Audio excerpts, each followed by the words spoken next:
Convite.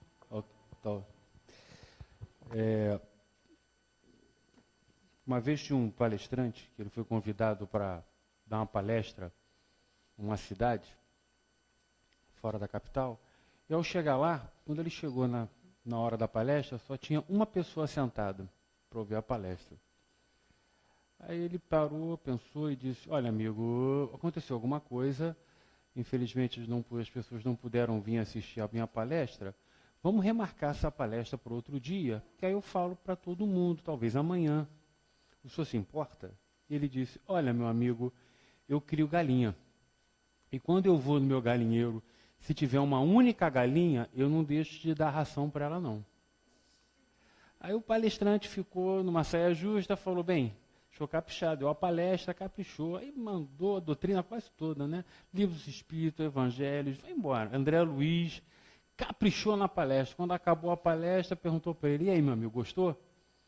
Ele disse: olha, meu amigo, como eu disse ao senhor, eu crio galinha. Quando eu vou no meu galinheiro dar galinha e dar ração para minha galinha, se tiver uma única galinha, eu não dou o saco de ração toda também, não. Ou seja, eu espero não dar todo o saco de ração e deixar faltar ração. Me deram a missão de falar sobre os itens do Livro dos Espíritos. Eu sou um cara extremamente indisciplinado e contestador em relação ao Evangelho e ao cristianismo, que eu gosto muito.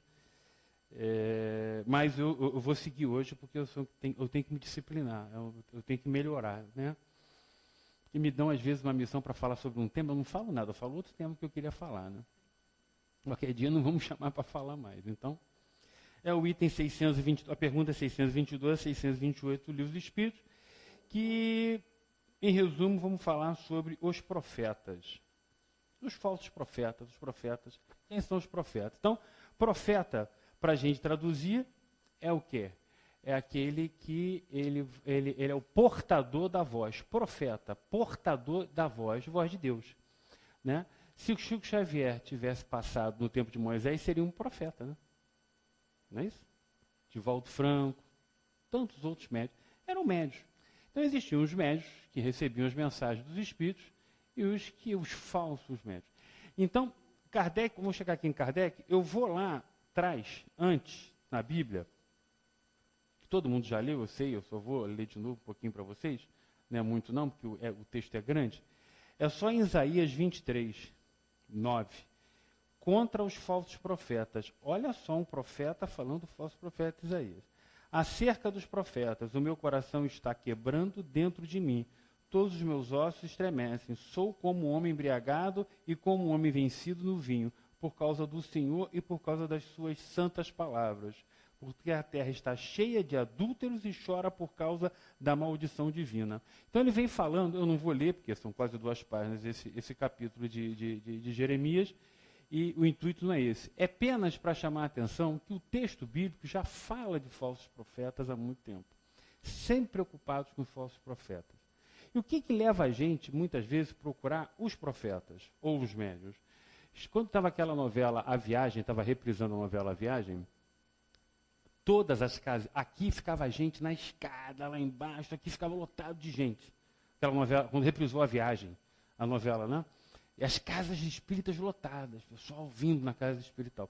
O Chico Xavier disse uma frase seguinte: olha, a casa espírita não é espetáculo de circo. O movimento espírita não é um espetáculo de circo. O movimento espírita, ele precisa de estrelas, ele precisa de estacas. Então, não é o fenômeno mediúnico que vai fazer com que a gente se melhore, que resolva a nossa vida. Não é o fenômeno, é a sua transformação interior, a sua transformação moral. É isso que o espiritismo, o movimento espírita, é a estaca do cristianismo, para que a gente tenha, pela fé raciocinada, o quê? A nossa transformação moral. Correto? Na pergunta 622, Deus deu a certos homens a missão de revelar sua lei? Resposta: sim, certamente, em todos os tempos. Em todo o tempo de Jeremias, de Isaías, aqui os Espíritos falam, em todos os tempos. Por isso que eu abri a Bíblia. Porque as pessoas pensam que todos o tempo é do tempo que ele nasceu para cá, né? Não todos os tempos, desde que o mundo é mundo. Deus permite isso, né? certamente em todos os tempos. Homens recebem essa missão. São os espíritos superiores encarnados com o objetivo de fazer a humanidade avançar. A humanidade avançar. Os que pretendem instruir os homens na lei de Deus não estavam algumas vezes enganados e frequentemente não os extraviaram por meio de falsos princípios? Aqueles que não estão inspirados por Deus e que se deram por ambição, uma ambição que não tinham certamente, puderam transviá-los. São os falsos profetas. Eles podem ser encarnados simplesmente, são o que vulgarmente podemos chamar de pessoas picaretas, né? Outro dia tinha uma moça dizendo que trazia o marido em 7 dias, não garantia que ele ficava, mas ela trazia, né? Trago o marido em 7 dias, não garanto que ele fique, mas trago ele até a tua porta. Isso existe, até hoje sempre existiu. Mas existem os profetas desencarnados, que são espíritos que muitas vezes sempre exerceram um poder quando encarnado, e quando desencarnado ele encontra um caminho, um médium despreparado, um médium que não estuda, um médium que acaba sendo assediado por um obsessor, e ele entra como um espírito profético, né? Um mentor, e começa a zombar das pessoas e prejudicando as pessoas, né? A mensagem espírita, ela é regular por vários espíritos, em vários lugares, por vários médiuns, para que ela tenha consistência. Para que a gente entenda que aquela mensagem é uma mensagem correta, é uma mensagem profética, como se dizia antigamente no texto bíblico. As mensagens que são zombeteiras, elas não têm essa sequência. Elas acabam induzindo e muitas vezes trazendo para a gente atitudes e determinações de coisas bizarras. Muitas vezes para matar bicho, enfim, coisas bizarras que não levam a lugar nenhum. Não vão trazer a gente, que é o progresso, a evolução, que é o que Jesus quis da gente. Então ele envia para a gente esses profetas, para quê? Esses espíritos superiores, para alavancar a humanidade, para ajudar a humanidade, né? Lá atrás, quando a Terra foi criada, não existe só a Terra, não existe só o nosso planeta habitado por espírito. Existem outros planetas habitados por espírito, necessariamente não precisa ter corpo. Não precisa mais do corpo material, mas habitado por espíritos. Então, o que eu coloco dentro de várias coisas que eu já li, e tem uma palestra de um professor, que me perdoe, eu esqueci o nome, então, ele coloca muito bem exatamente essa questão de capela. A população capelina que veio para a Terra. Capela é uma constelação. Ela tem 2 sóis fortes e mais 5 sóis menores rodando. E as estrelas em volta. Então, é um sistema capelino. Capela não é uma estrela, é um sistema capelino de espíritos mais adiantados. Alguns desses espíritos foram exilados aqui para a Terra porque precisavam passar por um mundo mais denso, que é o nosso. Sofreu o processo reencarnatório. Mas não é só deles, existem outros mundos superiores também. Então, a gente pensar que no planeta Terra, nós temos aqui o planeta Terra, né, o planeta, que a gente pensar que na primeira esfera, em volta do planeta, é a esfera mais densa dos espíritos, que a gente pode classificar pelo André Luiz como umbral. Tá? Umbral. Em seguida, a camada superior umbral seria o periumbral, ainda densa, menos densa, periumbral. Acima dele, a camada de luz. Acima dela, os ascensionados. E aqui em cima o comando. O comando da Terra. Só que existem outros mundos também mais adiantados, que também têm umbral, o periumbral, luz, ascensionados e um comando. Esses comandos se falam. Esses comandos se comunicam, esses comandos planejam, projetam. O que acontece? Quando há necessidade de ajuda, o comando daqui pede ajuda ao comando de cá. E aí, esses espíritos de luz, que precisam reencarnar aqui, como espíritos superiores, precisam encarnar para levantar a gente, para puxar a gente para cima, eles não podem, eles não conseguem reencarnar aqui direto, não. Então, eles vêm para cá, ó. Eles migram para cá, para se preparar para entrar nessa densidade da vibração da Terra. É um processo. As coisas não são, vai lá, não é assim, vai ali na padaria e compra um pão para mim. Não é assim que os espíritos superiores agem. Eles precisam, então imagina Jesus reencarnar. Eu creio, não sei, creio que deve sido mais doloroso para ele encarnar do que desencarnar.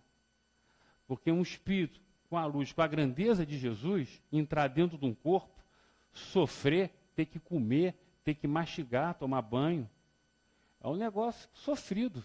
Ter que caminhar, não precisava disso, né? Passar por isso. Um espírito de luz como o do mestre. Mas ele passou, ele veio aqui para puxar, já que não dá, deixa eu descer lá mesmo, trazer esse pessoal para cima. E ele só pregou por 3 anos, foi o grande profeta.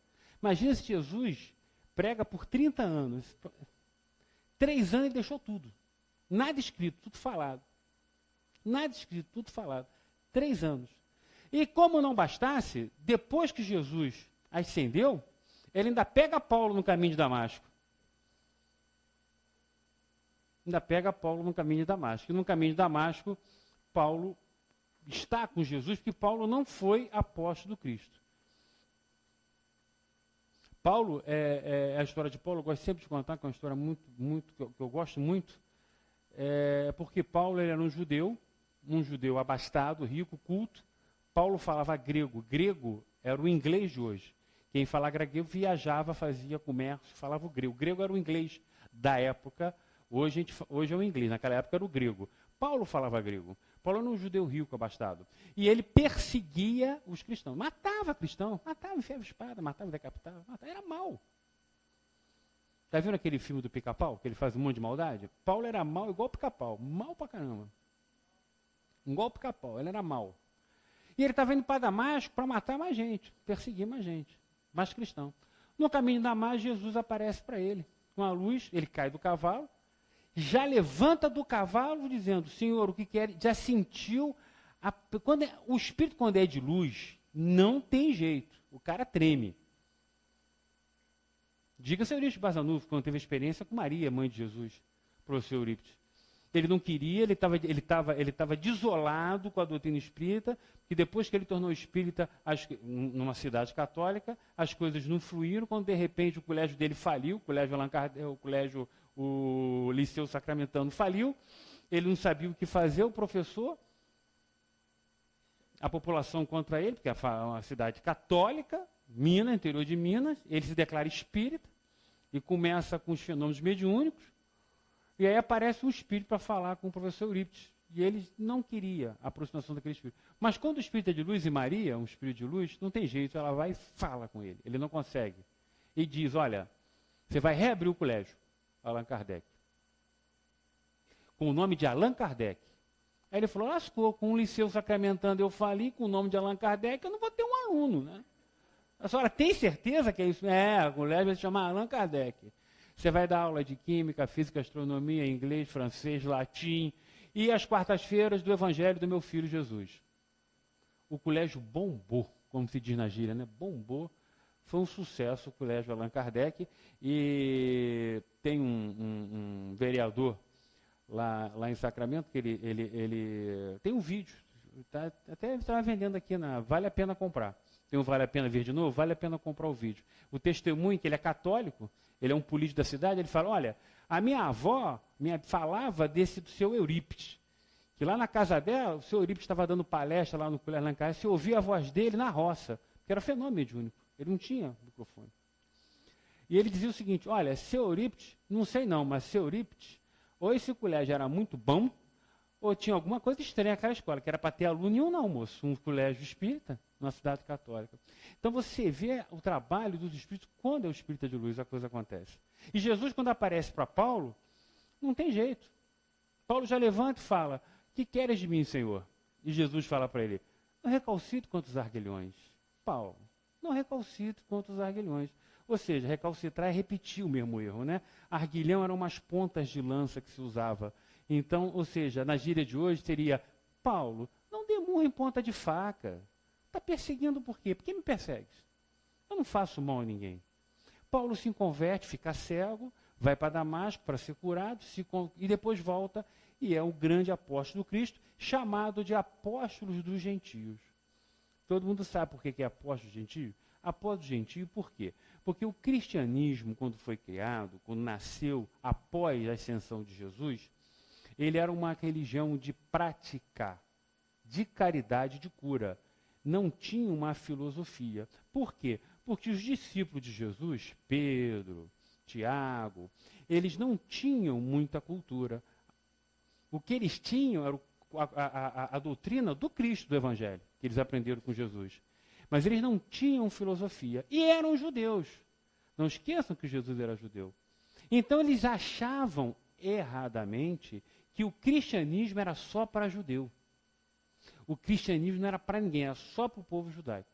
E Paulo vem e diz, não, o Cristo é para todos, para toda a humanidade. E aí ele começa a pregar na Grécia, na Líbia, ele vai na Síria, ele começa a pregar fora da Palestina, fora de Jerusalém. Então ele é chamado de apóstolo dos gentios, são aqueles que não são judeus. Os judeus chamavam de gentios os que não eram judeus. Então Paulo, ele vai pregar, ele passa a ser o apóstolo dos gentios, ele vai pregar para quem não é judeu. Pregar o quê? O evangelho do Cristo, como um grande profeta que ele passa a ser. E Paulo, por ser uma pessoa culta, ele começa a dar o quê? O fundamento filosófico da doutrina de Jesus. Ele começa a escrever primeiro. Se a Bíblia fosse escrita, colocada, editada cronologicamente, não seria Mateus no Novo Evangelho, seria Paulo no Novo Testamento. Paulo deveria ser o primeiro capítulo, que ele começa a dar o fundamento filosófico, a doutrina, quando ele diz, tudo tudo me é lícito, mas nem tudo me convém. Olha que coisa bacana que Paulo fala. Tudo me é lícito. Quer dizer, eu posso fazer o que quiser, livre-arbítrio, mas nem tudo me convém. Eu posso fazer tudo, sou livre, mas nem tudo me convém. Isso é filosofia, ele pega a doutrina do Cristo e começa a dar um arcabouço filosófico. E a igreja de Paulo e de Pedro só vão se juntar 300 anos depois de Cristo. É que as igrejas se juntam. As duas se juntam e caminham aí sim juntamente. Tiago foi um grande, ele tinha medo de Paulo. Porque Paulo matava, tinha história, tinha matado um monte de gente, tinha medo de Paulo. Né? Ele não queria Paulo no movimento cristão. Ele não queria o Paulo. E Paulo foi um grande. Ele disse isso, que é uma questão da filosofia, da ética, né? Que a gente fala hoje. Eu falo muito da ética. Eu falo de moral e de ética.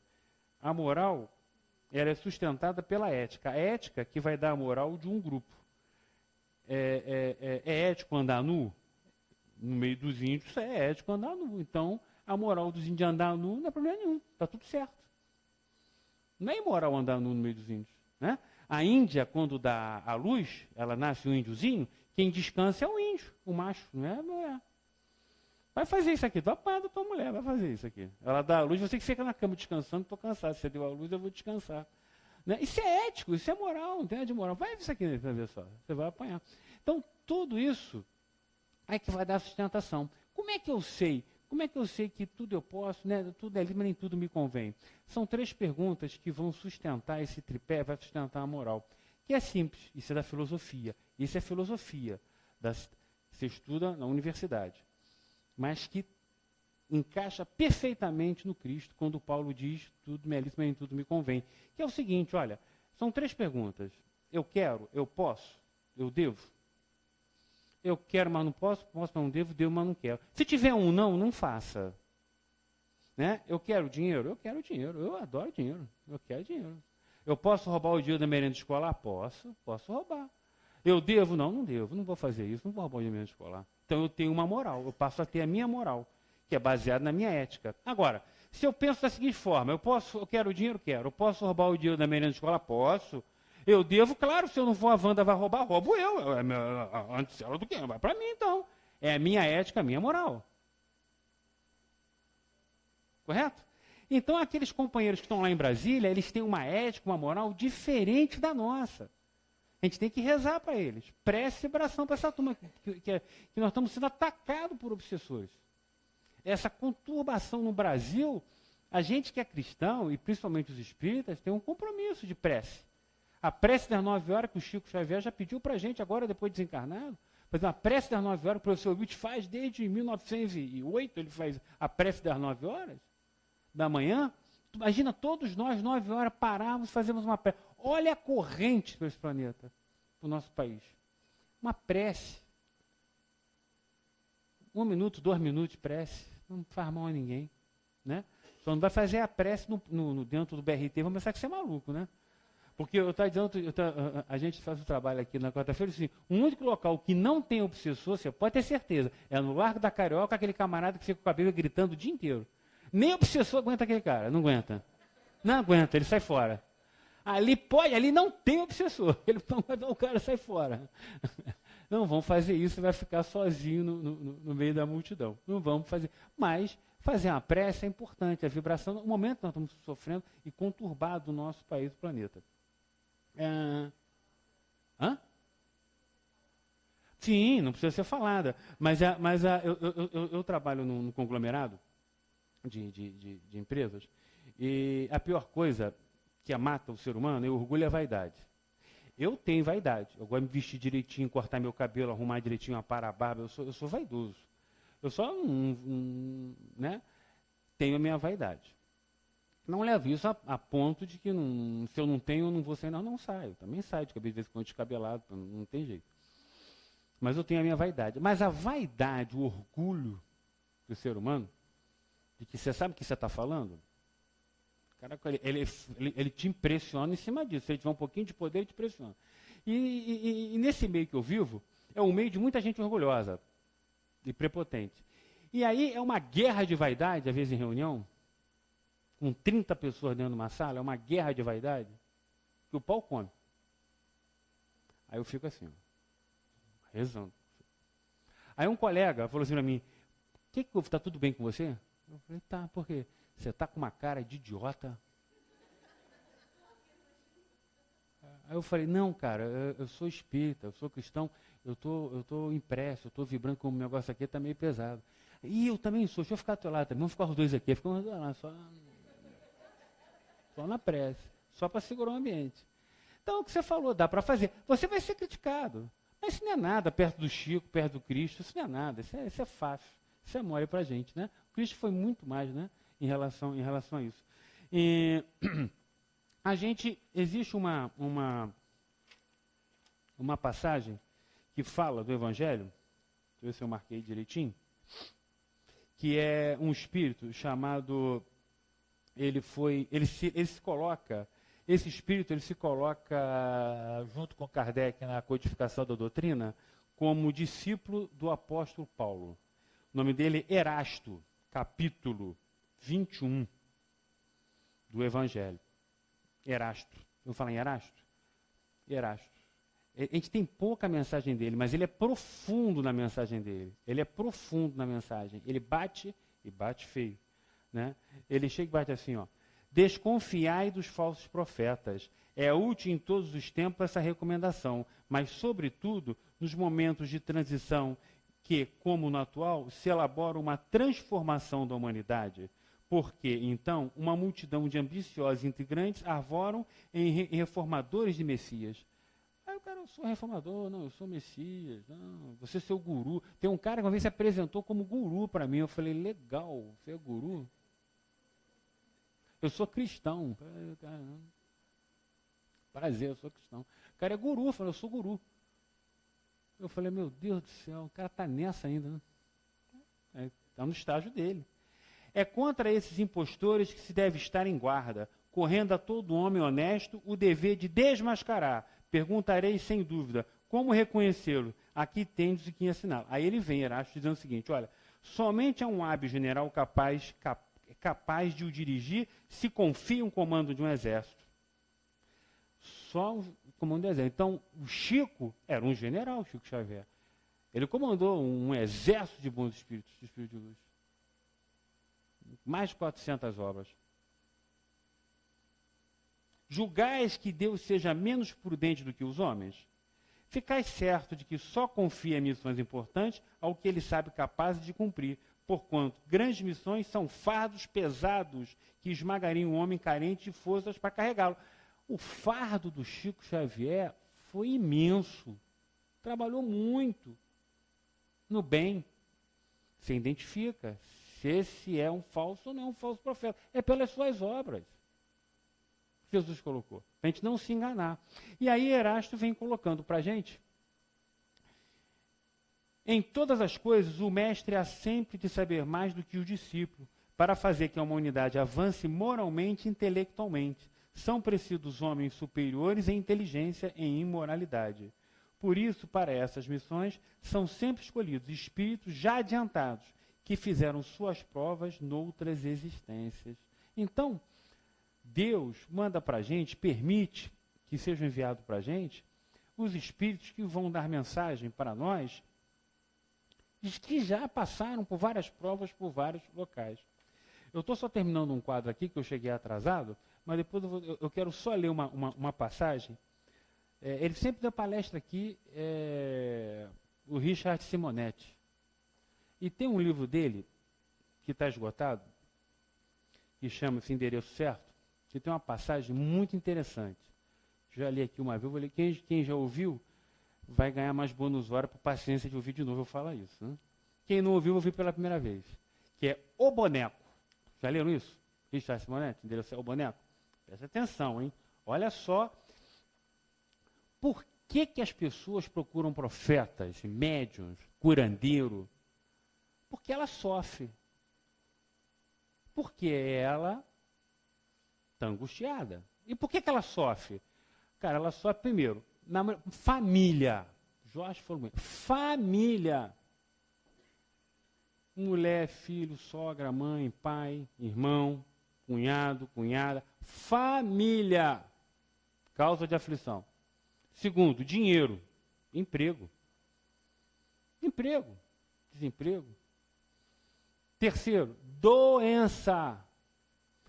A dor. Eu tinha um professor, que é o professor Júlio Sanderson. Hoje ele é nome do Hospital do Andarém, chama-se Hospital Professor Júlio Santos. Eu fui aluno do Júlio Santos, tive o prazer de ser aluno dele.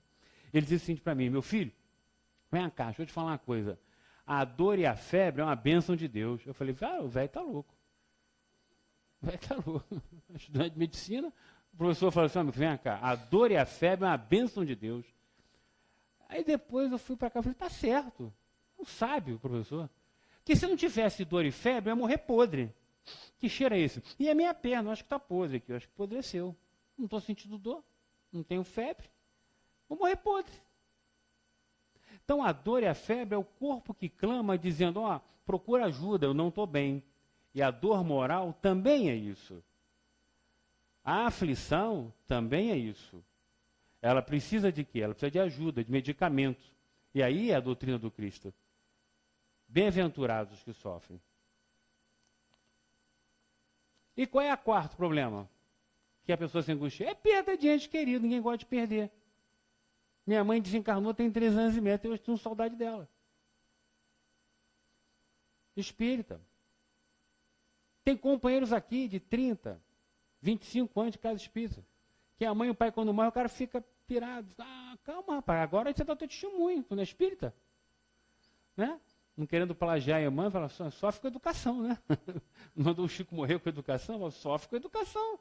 Né? Tudo bem, tem que sentir. Dói, claro, perder um parente dói, um ente querido. Então, as suas aflições vão estar por aí, nossa. É isso aí, é família, é dinheiro, é doença ou perder um ente querido. Ninguém quer perder. Né? E aí a gente vai procurando as pessoas que a gente não deve. E aí vem um boneco. O boneco diz, Osório. Osório e sua esposa, Selma, e o filho Tiago, almoçam tranquilos quando ouvem gritos. É Carmen, a filha mais nova, nos fundos da casa. Acordem, rápido! Veja que horrível, mostra a jovem assustada. No canto do quintal, perto da piscina, um objeto tamanho alarido. Um boneco de pano muito estranho, com várias costuras no ventre e na boca, manchas de sangue no tecido surrado, espetado com várias agulhas. Não toquem, cuidado, é despacho. Adverte, Felismina, a serviçal doméstica. É despacho, não mexe não. Meu Deus, quem será o malvado que nos quer prejudicar? Não fazemos mal a ninguém, reclama a dona da casa. E dirigindo-se ao marido, ela diz o seguinte: certamente é aquela sirigaita que trabalha com você na repartição. Ela não esconde que considera-se um ótimo partido. Seria um viúvo disputado. Vale-me Jesus amado, sinto falta de ar. É para mim essa encomenda das trevas. Já passa mal, mulher. Ora, querida, responde o esposo conciliador, não julgue assim a pobre Anita. Conheço-a bem, seria incapaz de semelhante maldade. Suspeito antes do Costinha. A sua mulher e sua mulher são invejosos. Provavelmente estão pretendendo amarrar nossa prosperidade. É preciso fazer algo para neutralizar essa nefasta influência, porquanto também fui atingido. Ah, minha enxaqueca, parece que martelo meus miolos. Já começou a doer a cabeça dele, né? Coisa boa não é, acrescenta, perturbado Tiago. As agulhas parecem enterradas no meu próprio corpo, dói tudo. O despacho é para mim. Quando me apaixonei pela Margarida e rompi o noivado com a Júlia, ela jurou que eu pagaria pela desfeita. A família dela mexe com saravá. Você que entende dessas coisas, o que nos diz, Felismina? A serviçal responde enfática: não sei quem fez, mas é para prejudicar a família toda. Com a confusão que mora nessa casa, não tenho dúvida de que há males encomendados. O grupo assusta-se mais, o medo cresce, fermentado pela dúvida, o desajuste encontra-se por portas abertas. Todos tensos e angustiados, Selma está na iminência de um colapso nervoso. Batem à porta. É o vizinho. Levado ao quintal, vai dizendo: bom dia, desculpe importuná-los. Queria pedir licença para levar o boneco do meu filho. O irmão jogou nesse quintal. O garoto está em pranto. Seu sonho é ser médico cirurgião. O fantoche é seu paciente. Já operou várias vezes, não tem nem mais onde costurar. Até sangue inventou usando molho de tomate. É a prática de acupuntura espetando com agulhas. O despacho é devolvido, o visitante retira-se, olham-se todos atônitos, descontraem-se, o riso solto, sai abençoado do alívio. Osório comenta bem-humorado: felizmente o vizinho chegou a tempo. Se demorasse um pouco, poderiam morrer de susto. Isso é misticismo do povo. É o misticismo do povo. Mexe nisso não, isso é complicado, cuidado. Uma vez, tinha uma pessoa, eu não vou dizer o nome dela, que ela ainda está encarnada, ainda me festa de encarnar também não ia dizer. Ela chegou: você que é espírita, diz uma coisa para mim. Você não acha que eu estou com obsessor? A minha vida não anda para frente. Digamos que o nome dela seja Flores Bela. Eu disse: sei sim, eu estou vendo ele daqui. Tem nome, qual é? Flores Bela. É você, seu obsessor? Porque as pessoas querem que os outros resolvam as coisas para ela. É o que eu digo. Se você me contratar para eu fazer um frete da Taquara para a Praça Seca, eu fiz o frete. Quando chegar lá, eu vou cobrar pelo frete, não vou? Quem vai ganhar o frete? Eu carreguei o frete, eu combinei o frete, eu vou carregar o frete. Quando a gente vai encarnar, tem um projeto reencarnatório. É um projeto reencarnatório. Você combinou um frete. Se você não carregar o teu frete, a tua doença, a tua dor, quer que doutor Bezerra, Sheila, Meimei, Chico, me ajuda. Não é assim? Ele que vai ganhar o frete, não é você, ele vai carregar o teu frete. Então você tem que carregar. Deus não dá cruz maior que a gente não consiga carregar. Então, a gente tem que habituar a carregar o frete da gente para receber lá na frente, senão quem vai receber? Você programou, você topou, você disse que ia fazer, que você ia conseguir, que você ia fazer. Você disse isso. Então, se você disse, se você combinou, faça.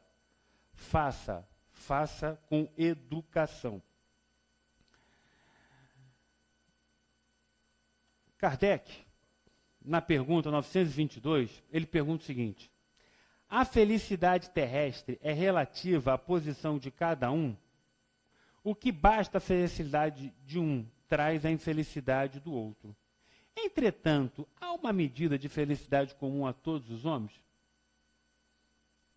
Como é que é esse negócio de felicidade? Os espíritos respondem: para a vida material, é a posse do necessário. Claro, fantástico.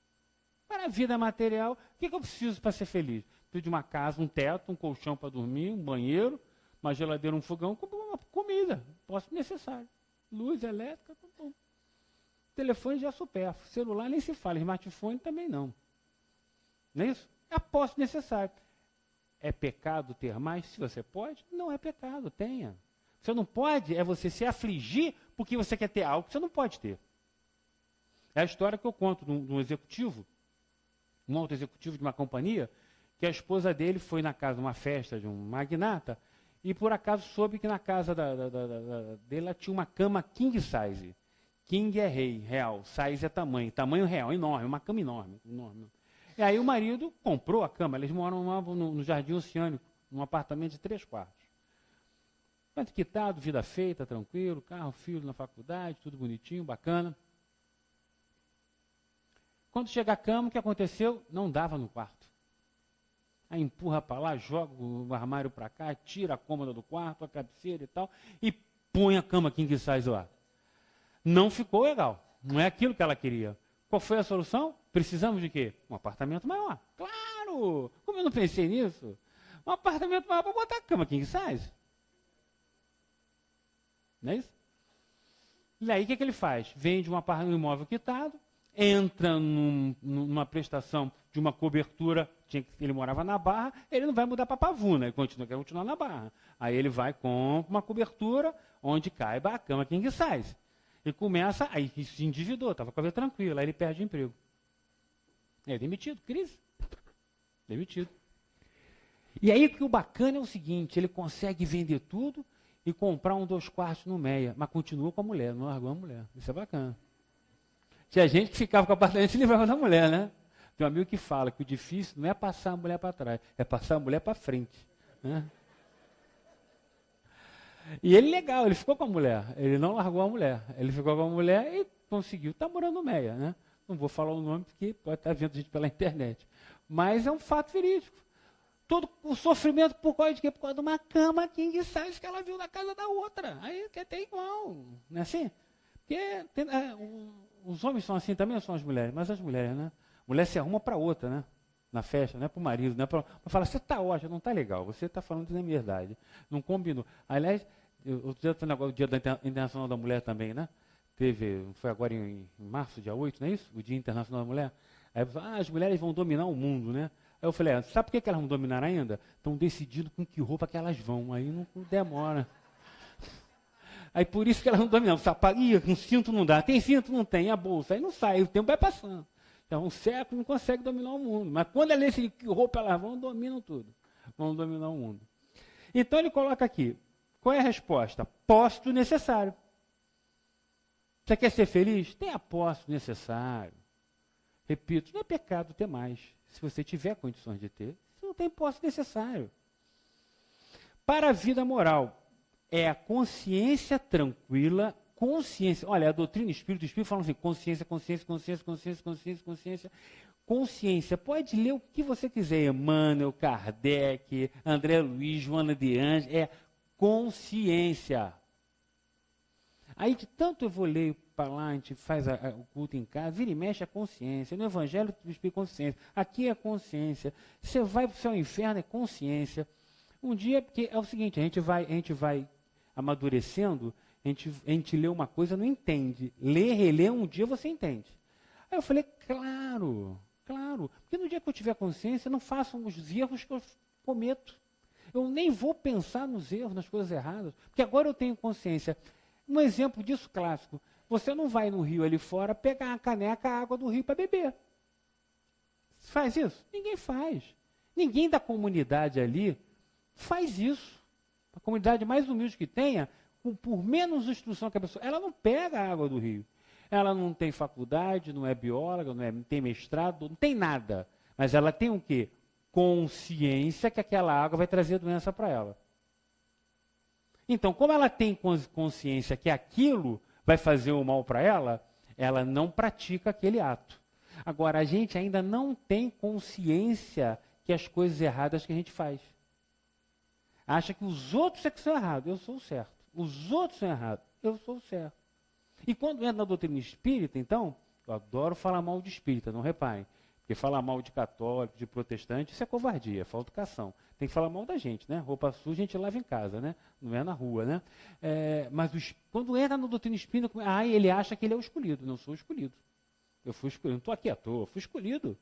Aí já começa a se achar na soberba, na vaidade, no orgulho, e já começa. Enquanto em vez de se transformar moralmente no dia a dia, no trânsito, no dia a dia, no elevador, no BRT, quando a moça passa com aquele guarda-chuva molhado nas suas costas. Aí você fala, louvado seja o Senhor. Né? Não é assim que você faz? Ou aquela outra moça entra assim, aquele salto 10, pisa no teu dedinho mindinho, depois de um dia de trabalho. Aí você fala, obrigado, irmã. Obrigado. Não é assim que a gente faz? Não é assim, né? Mas devia ser, né? Devia de ser. Então, eu estou dando exemplos básicos, mas tem coisas mais pesadas dentro do trabalho. E aí eu vou a fundo, quando eu bato e digo, você que é médico, você está fazendo sua função dentro do hospital? Você que é professora, você está cumprindo a sua missão de professora? Está ensinando mesmo? Ou está fingindo que ensina porque o Estado finge que paga? E você que é servente, você limpa direito mesmo? Você limpa? Você finge que limpa? Passa um paninho, vou embora. Me pagam mal? Você que é porteiro, você cumpre a tua função na portaria dele? Você que é contador? Você que é funcionário público? Você que trabalha no comércio, você rouba no troco? Você carca a mão? Na balança? Rouba no troco? Então, quer dizer, aí a gente acha que aquilo ali é justiça social. Eu estou fazendo justiça social porque é comigo. Com os outros é roubo. Comigo é justiça social. Eu estou fazendo, os outros estão errados. Eu não. Eu posso fazer isso. Então, Kardec coloca para a gente, na vida material, posso, necessário. Na vida moral, a consciência tranquila. Quando você tem a consciência, você é feliz. Porque eu já não tenho a minha consciência, eu já não faço mal, não passo ninguém para trás, atendo o telefone, né, tranquilo. Quem é? Para mim, pois não? Né? Quem é? Diz que eu não estou. Consciência está pesada, né? Diz que eu não estou. Não é assim? Não conhece gente assim? Atende a porta, fala, consciência tranquila, você vai ser feliz. E fé no futuro. Aí é que é a questão. Você tem fé? Fé no futuro? Fé que Jesus está no comando? Que Deus tem um projeto para você? Que você aceitou esse projeto? Que isso aqui é passageiro? Que a cada segundo, milhares de pessoas estão desencarnando, estão partindo numa viagem para o mundo espiritual? Partiu um monte agora, partiu de novo. Mais gente desencarnou, fica tranquilo que ninguém vai desencarnar aqui não. Mais gente desencarnou agora no mundo todo. No Egito, na Líbia, no Brasil, no Ceará, no Rio de Janeiro. Acabou de morrer mais gente agora, morreu um monte agora. Desencarnou. Que é a lei de Deus. A verdadeira paz. Agora, com que bagagem a gente vai chegar lá? Que bagagem você vai levar? Você vai levar um monte de mala, de vaidade, de orgulho, de prepotência, de avareza? Ou você vai leve para essa bagagem? Eu vou nessa viagem, eu vou leve, eu vou tranquilo, eu vou na fé. Porque eu sempre tive fé que as coisas vão dar certo. Que tudo é passageiro. Emmanuel falava isso para o Chico. Chico, isso passa. Quando o Chico foi agredido pela revista Cruzeiro, como impostor, falso profeta, ele ficou chateado, perguntou para o Emmanuel, Emmanuel, você não me avisou? Ele falou assim, Chico, isso é besteira, Jesus foi para a cruz, você foi só para a capa da revista Cruzeiro, deixa de ver, isso não é nada. Pior foi Jesus, foi para a cruz, então não foi nem para a cruz, né? Aí ele disse, o Chico, não liga não, Chico, vamos trabalhar, isso passa.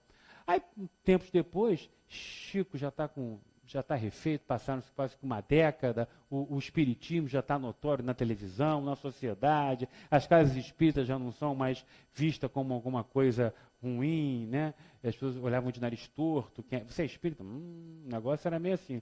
Chico já começa a estar bem feliz com o movimento espírita. Aí Emmanuel pergunta para ele, e aí Chico, está feliz? Estou feliz, Emmanuel. O movimento está aí? Pois é, Chico, mas fica assim que isso também passa, viu? Isso também passa. Então, tudo passa. Fé em Deus. Você está um problema, você está bem? Calma, que vai ter uma história da fábula da cigarra e da formiga. Você tem que se preparar para os momentos que vão acontecer. São cíclicos. As coisas são cíclicas na Terra. E aí, para terminar, qual é o maior profeta de todos? Jesus. Então, para terminar, eu só coloquei aqui, profecia, a profecia e o cumprimento da profecia. como todos vocês são estudiosos das Escrituras, da Bíblia e do Evangelho, todo mundo vai saber qual foi a profecia. Que o Messias, no caso Jesus, teria nascido em Judá. Onde é que está escrito isso? Gênesis, obrigado, respondeu bem. Gênesis 49, versículo 10. Está lá em Gênesis. Que o Messias vai nascer em Judá. E onde é que se cumpriu? Que descumpriu? Lucas, muito bem. Lucas, capítulo 3, versículo 23 a 33. Está lá. O maior profeta de todos. Também disse que o Messias, ele seria nascido de uma virgem. Onde está escrito? Isaías. Eu gosto muito do profeta Isaías. Isaías 9, versículo 7. Onde se diz que aconteceu? Mateus. Em Mateus 1, versículo 18 a 25. Está lá que o Messias nasceu de uma virgem. Onde é que estava a profecia lá na Bíblia? E detalhe, olhem só. Gênesis, Isaías, depois a gente vai concluir isso aí. Que ele seria descendente de Davi. Jesus era descendente de Davi. Onde é que está isso? Em Isaías. Isaías 9,14. Que ele seria, o Messias tinha que ser descendente de Davi. Jesus tinha descendente de Davi. Onde é que estava isso? Mateus 11. Mateus 11. Também está lá escrito o seguinte nas profecias, que Jeová, Deus, diria que ele seria seu filho. Onde está Salmo? Salmo na Bíblia, Salmo 2, capítulo 2, versículo 7. Onde está escrito isso? Em Mateus se cumpriu a profecia. Mateus revela em capítulo 3, versículo 17. Dá um trabalho fazer isso, né? Também tinha a profecia, gente, que o Messias, o profeta, o grande, ele não iam crer nele. Não creram neles. Onde é que está escrito isso? Em Isaías. Em Isaías 53, capítulo 53, versículo 1. Aonde isso se cumpriu? Lá em João. João fala, no capítulo 12, no versículo 37. Ele fala isso. Não creram em Jesus. Disseram que o Messias ia entrar em Jerusalém por um jumento. O Messias vai entrar em Jerusalém montado no jumento. Onde está escrito isso? Zacarias, o profeta Zacarias. Zacarias, capítulo 9, versículo 9. Onde se cumpriu isso? Em Mateus. Mateus, capítulo 21. Disse também a profecia que ele seria traído por um íntimo. O Messias seria traído por um íntimo. Onde está escrito isso? Salmo 41, versículo 9. Onde se cumpriu isso? João. Em João, capítulo 13. Disse que ele seria traído por 30 moedas. Onde está isso? Em Zacarias. Zacarias disse isso. Ele recebeu essa mensagem. Capítulo 11. Onde foi cumprido? Mateus fala disso na Bíblia. Mateus, capítulo 26. Seria calado diante dos seus acusadores. Profecia. Que o Messias seria calado. Onde é que está isso? Isaías. Isaías 53. Mateus diz que foi cumprido no capítulo 27. Diz que eles seriam lançados à sorte sobre a sua roupa. Jesus, quando estava na cruz, o manto dele, os soldados romanos pegaram o manto e ficaram jogando cartas em cima do manto dele. Tem até um filme, Manto Sagrado, antigo, do tempo do século XV. Eu vi esse filme, O Manto Sagrado. Vocês são jovens, ninguém viu, mas eu vi. Então eles lançaram. Então diz que a sorte seria lançada sobre a sua roupa. Onde é que está escrito isso? Salmo. No Salmo 22, 18, versículo 18. Onde isso está descrito que foi cumprido? Em Mateus 27, 35. No versículo 35. Diz também que zombaram dele. Ele seria zombado. Salmo 22. Onde é que se cumpriu? João 19. Então, o que eu quero dizer é o seguinte. Que Erastos fala no livro, no Evangelho, no capítulo 21, sobre os falsos profetas, dizendo discípulo de Paulo, ele diz o seguinte, que os verdadeiros espíritos desencarnados, que vêm profetizar através das profecias, quando Deus quer comunicar alguma coisa com o mundo espiritual, eles vêm por vários espíritos falando a mesma mensagem, por médiuns diferentes. Então você vê que, se você fizer um levantamento da profecia da chegada do Cristo, ela é dita em vários momentos. E se você colocar aqui, o último que eu não coloquei, ele teria sido o último, ele seria exaltado à direita de Deus no Salmo 1, versículo 10 a 11. Exaltado à direita de Deus. Onde é que está isso? Em Atos dos Apóstolos, está dito isso. Por que você está falando assim, em Atos? Por que isso? É porque vocês têm que lembrar que você me dá mais um tempinho? Me dá mais um tempinho? Se você pegar aqui de Gênesis a Atos, tem 1000 anos de diferença. É 1000 anos na Bíblia. Se passaram 1000 anos. E aí eu quero dizer o seguinte, o hebraico, os judeus falavam hebraico. Você acha que o hebraico que era falado aqui era o mesmo hebraico que era falado aqui? Claro que não. Pega a carta de Pero Vaz de Caminha para o rei de Portugal. Tu não entende nada que ele escreveu ali. E é português.